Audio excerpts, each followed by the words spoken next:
Hello everybody and welcome back to the last part of our advanced port scanner. Right now we managed to actually make a function called port scan, which will actually try to resolve the IP address by hostname and hostname by IP address. Then for each port in the specified ports in our command right here, we will actually run a function called connection scan, which will actually determine whether that port is closed or open. We set that on all of the separate threads, and we also set the default timeout to be 1 second. We call that function down here, as we can see, port scan target host target ports. Then once it goes right here, it will start executing all of this code. Then it will run all of the different threads on connection scan function, which we still remain to code. So let us go up here, make def, or let me just def conscan. Once again, make sure that you specify the same name for the function as here. So conscan, and we need to specify the arguments, which will be target host and target port. Now right here we do not need to specify the integer, so all we have to do is specify the 2 dots at the end.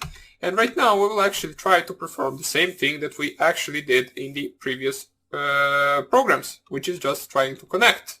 So let's run the try and except rule.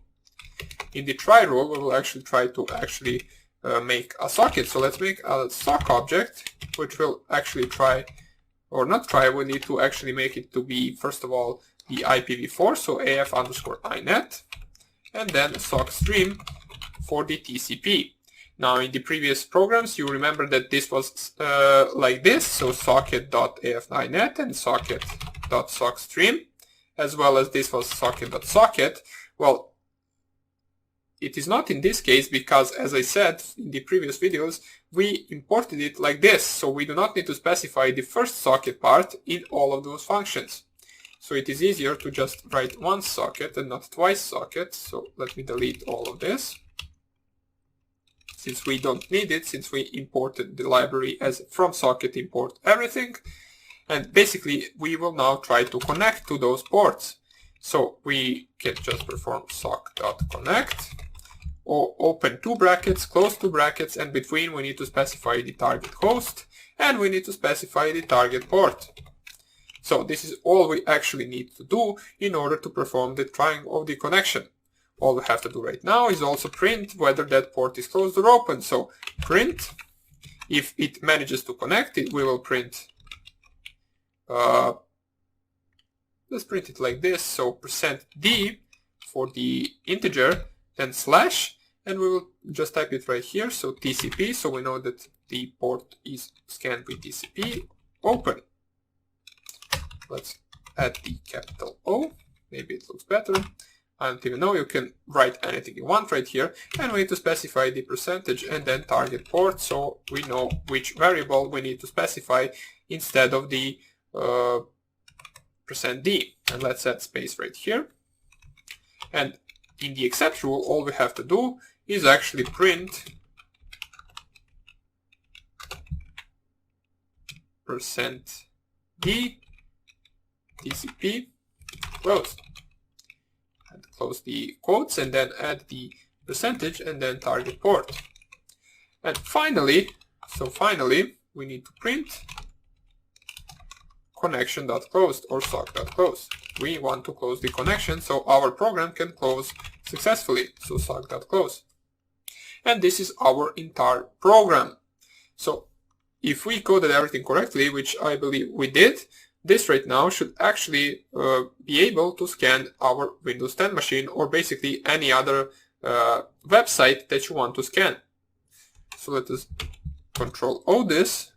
We just double check if we coded everything properly.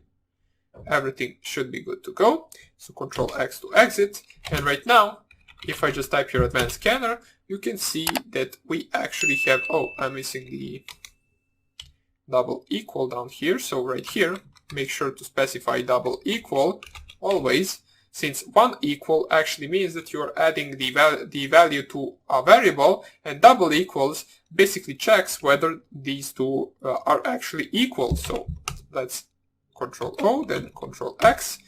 and we get printed out the usage of our program. So right now let's try to specify the usage of our program, which we will use 192.-h for the host, which we will use 192.168.1.4 for my Windows 10 PC, and -p, let's actually first of all scan one port, which will be 135. If I just run this, we can see scan results for 192.168.1.4, 135 TCP open. Now let's actually try to scan multiple ports with the different, with separated by comma. So 135, 22, 443, 445. Let's try to scan this. As we can see, it finished. It found two open ports, so 135 TCP open, 445 TCP open, and 22 and 443 are closed ports.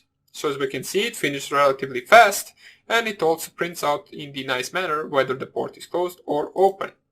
Now if you want to, so let me just, you can actually make the same thing as in the previous video, whether